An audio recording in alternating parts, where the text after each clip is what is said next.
βοήθειά σας να φτάσουμε στην πρώτη νίκη της χρονιάς για να ξεκινήσουμε με το δεξί της αγωνιστικές υποχρεώσεις της ομάδας.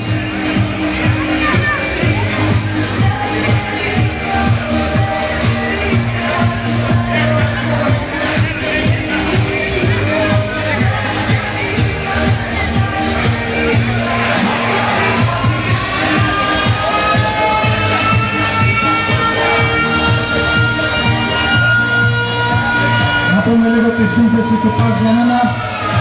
33 Ελευθερόπουλος, 2 Τάσιος, 19 Μαϊστόροβιτς, 5 Κόψιος, 27 Βάτερσον, 16 Αβράλας, 13 Μπαλάφας, 8 Δεντρινός, 22 Τζανής, 20 Μπακαλιόκο, 23 Τυπαλά.